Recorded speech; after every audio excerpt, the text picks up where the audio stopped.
अध्यक्ष महोदय, आज हम सभी लोग खेती की समस्या के ऊपर विचार कर रहे हैं। हमारा देश किसानों का देश है। यहाँ के लोग खेती बाड़ी करते हैं।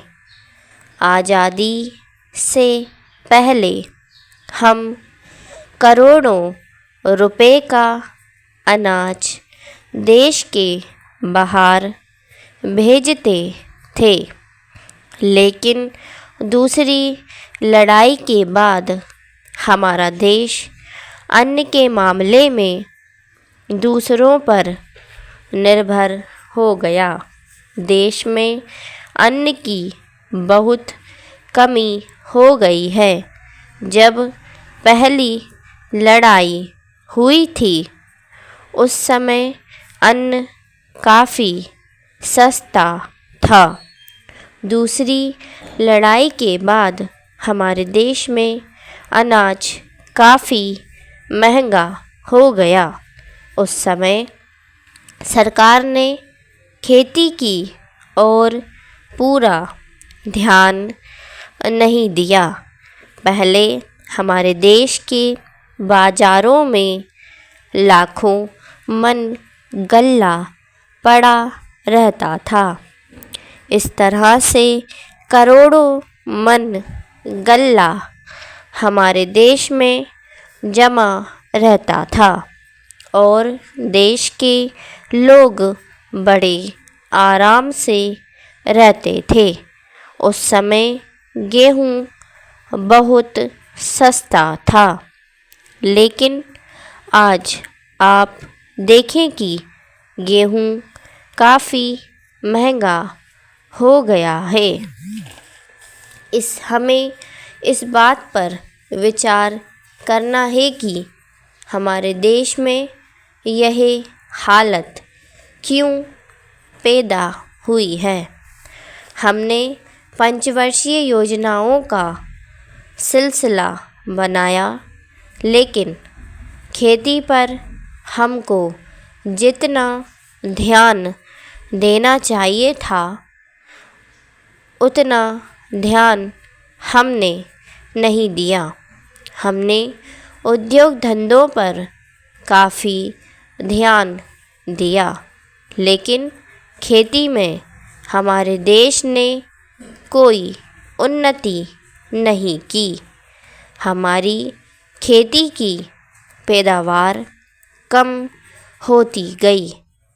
इसका परिणाम यह हुआ कि हमें जितने अनाज की आवश्यकता थी वह भी हमारे पास नहीं रहा और हमको अमेरिका से करोड़ों रुपए का अन्न मंगाना पड़ा।